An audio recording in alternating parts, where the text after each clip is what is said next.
Good morning, Trap Talk listeners. Zach Nannini here with some more thoughts from the road. Had a few people ask me this week, what are some things that we could be doing in the off season? As you know, it's October now.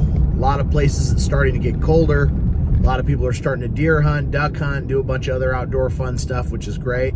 But if you're not living in California or Arizona or Nevada or one of these other states where you still got warm weather, shotgun shooting as far as trap is starting to decline a little bit this time of the season. So I would tell you the first thing I really like to do after a heavy season, this is if you're shooting a lot, is just put the gun away completely. Don't think about it, don't touch it, don't do anything, because I feel like when you've shot a lot of targets, towards the end of that, sometimes you could pick up some bad habits like moving on the call or anticipating or things like that, that if you just put the gun down for a little while, everything will settle back down and go back to normal. So a little time off of the gun isn't bad. I do like to take at least a 20, 30 day period of time during the year where I'm not even touching the gun. That being said, the next thing I would do after you get out of that and you're starting to get to a point where, okay, you're hungry again,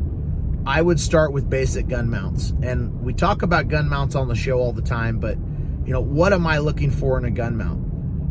I'm really looking for consistent pad placement. So, not just throwing the gun up and just fast as you can kind of thing, but literally hitting an exact spot on your shoulder, connecting with the pad, rolling it up into your face where you could see your eyes are straight forward, you're looking at the target, you feel comfortable.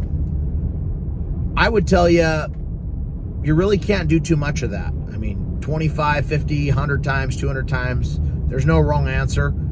The other thing I would tell you, holding the gun still when you're in that position. So, you could mount the gun and then take it down, and mount the gun and then take it down. But if you mount the gun and you just hold it there for a while, you'll start to feel muscles burn that you've never felt before.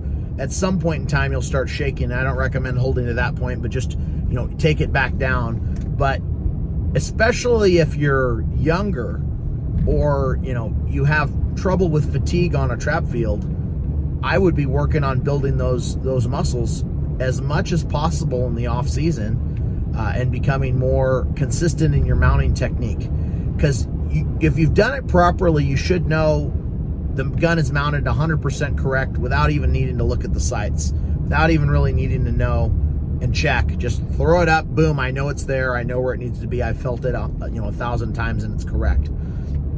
The other thing that I focus on in the off season is a little bit of eye exercises.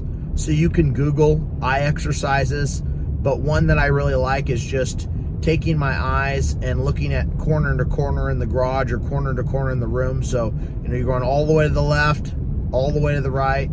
It's hard to do this while I'm driving right now, but basically think of a cat clock that's moving back and forth.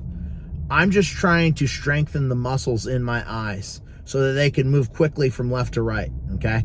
Now, up to down is important also, but I think left to right is more important, especially if we're talking doubles. We want to be able to transition our eyes from left to right as quickly as possible and have that strength. And if you've done some eye exercises or aerobics, you're going to feel strain in your eye the first couple times. Like people, they laugh and say, eye exercises, what's that? Like, look it up. A lot of Olympic athletes do it that are utilizing their eyes, and you're gonna feel some strain in your eyes. I mean, actually in the eye sockets. You're like, wow, I can noticeably feel that. I think those two things are great things to do in the off season. Other things that I think are helpful, if you keep a journal, going over the journal, because I write stuff all year long, but then I don't really look back at it. So going back and reading the stuff that happened in that year and that season and try to decompress that information keeps it top of mind.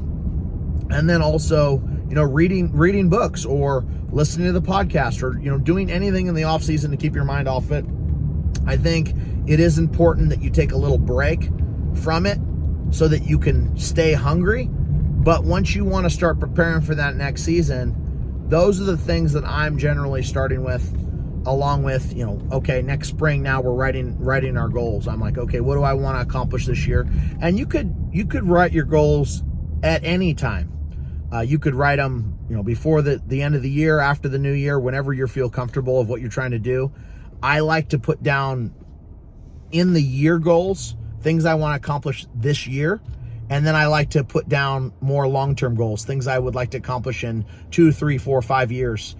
They say never really look out past, 3 years on a goal, but I think if it's a really, really important long-term goal, to have it in the background, there's nothing wrong with that. It makes it seem like the work is worth it when you're chasing it. So I hope this is helpful. Just wanted to cover it real quick because I had some people asking questions, being as it's getting really cold. I hope you all have a good hunting season and have fun. And if you're at the Nevada State Shoot this week, enjoy yourself. I'm definitely missing out on that one, but I'll see everybody in Tucson at the Autumn Grand.